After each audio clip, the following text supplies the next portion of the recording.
In a closer game than expected, the Boston Celtics have won the first game of round one against the Orlando Magic with a score of 103-86. But don't be fooled by the box score. This was definitely not one of Boston's better basketball games. They were very slow for probably the majority of the game from first quarter to third. Didn't really feel like that playoff spark was there, at least not from the entire team. And as we break down the box score, take it with a grain of salt because a lot of these stats got better towards the fourth quarter. Look, a win is a win.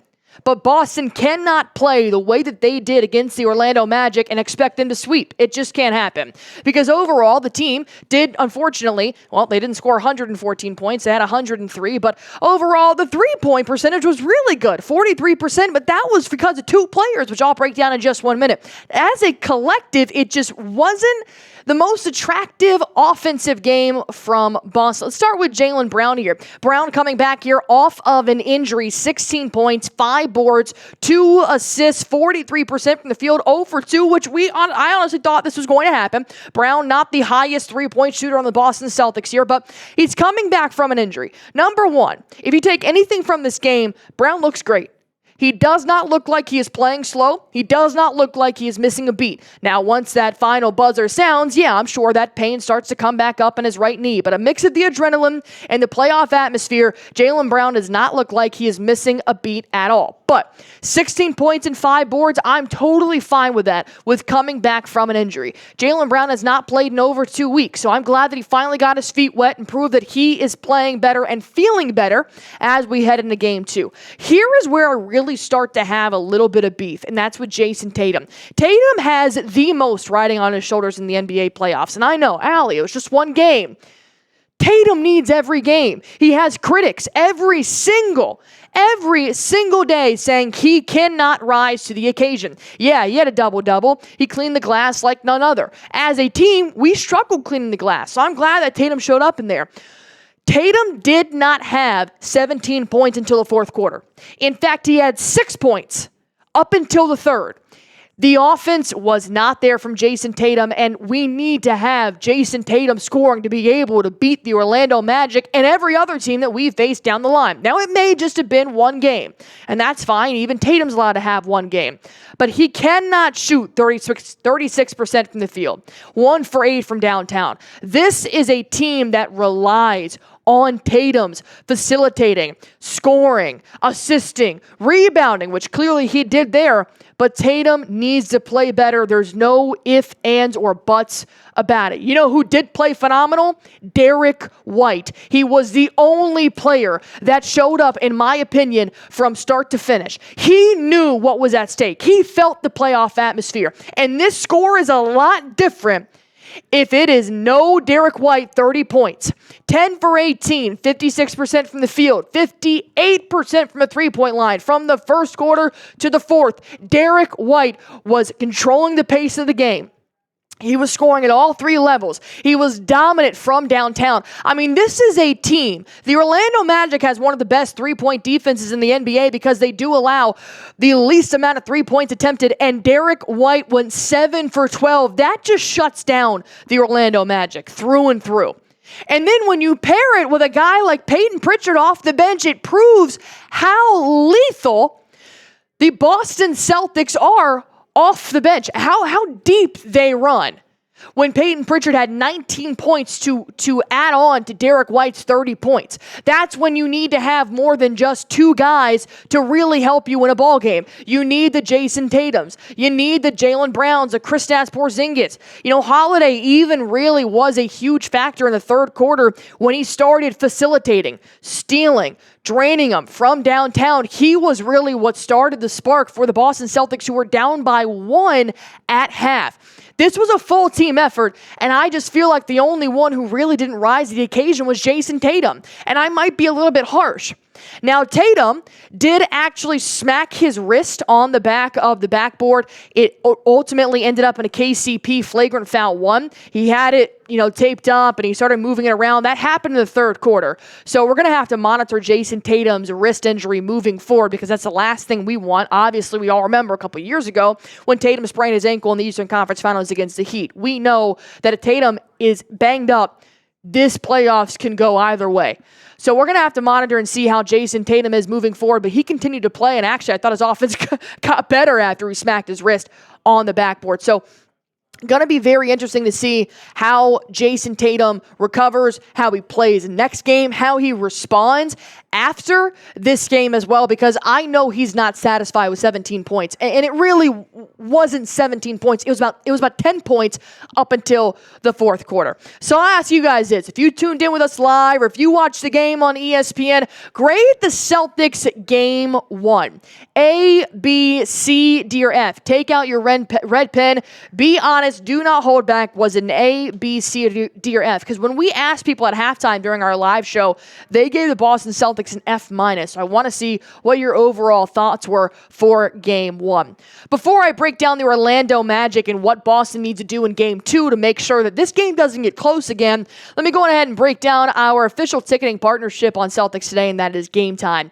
If you guys want to go see the Boston Celtics play in action in TD Garden or down there in Orlando, then download the Game Time app. You guys are going to get lowest price guaranteed when you buy your tickets, and you can save up to 60% off last-minute deals for any sporting event, concert, comedy show, or maybe even the theater.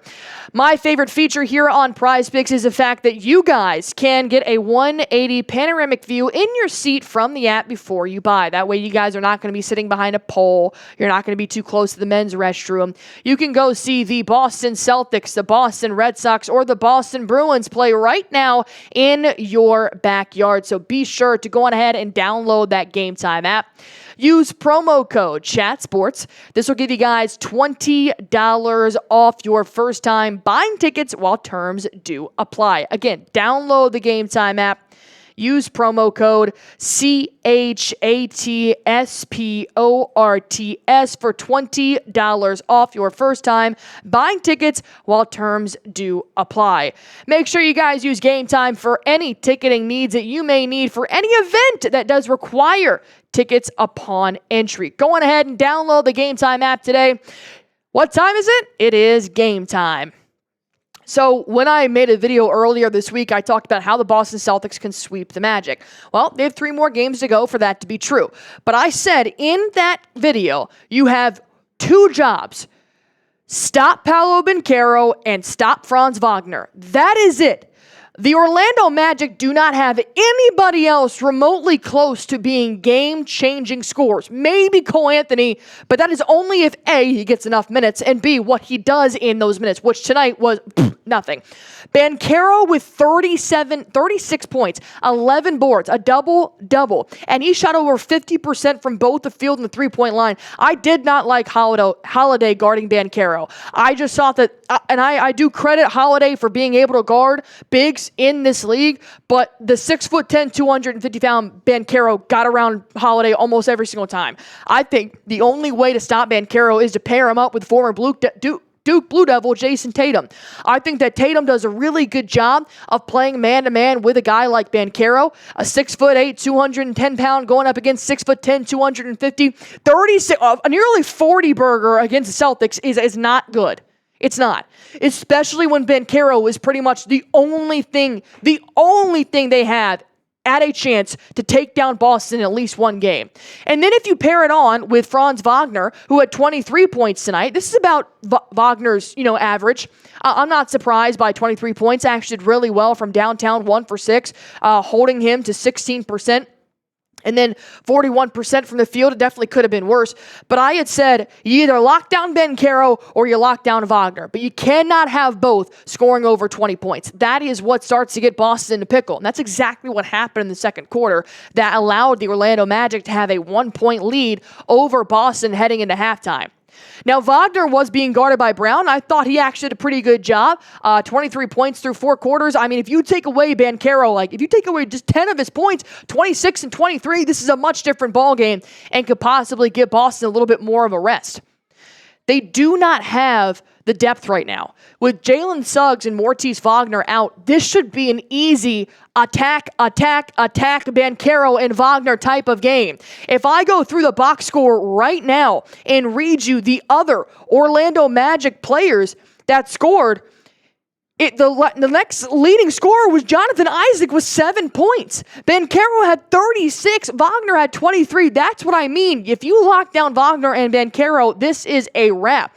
And I do have faith that Boston can still sweep Orlando, because I think what they did today was probably going to be one of their worst performances in the playoffs. And I really hope so. They did well protecting the ball. They did not clean the glass the way they should have. They got beat several times by the Orlando Magic, who were just dominating offensively. So many second chance opportunities came from the offensive rebounds for Orlando, especially in the second quarter. That's what allowed them to gain that lead and take over the lead. So Boston clearly has some things to work on, but the number one thing to take away here is that I love the defense. There were plenty of steals from plenty of players. They would really hold the Orlando Magic to long periods of time without scoring, especially in the third quarter. So there was some positives to take away from the defensive side that did allow the Magic to only score 86 points. But I do think Boston is going to have to pick it up just a little bit in order to sweep the Orlando Magic. The Celtics will beat the Magic in blank games. It says "will," but you get it. The Celtics will beat the Magic in blank games. I still think it's 4. I think they do still sweep the Orlando Magic, but it's got to be a little bit cleaner than what we saw today. And if Tatum ever wants to shut up the haters, he cannot play the way that he did today. So go on ahead and comment your answers in the comment section down below. Let me know what you guys are thinking about Boston and their game 1 in round 1 against the Orlando Magic. As always, if you guys haven't already, go on ahead, hit that sub button for me on Celtics Today by Chat Sports.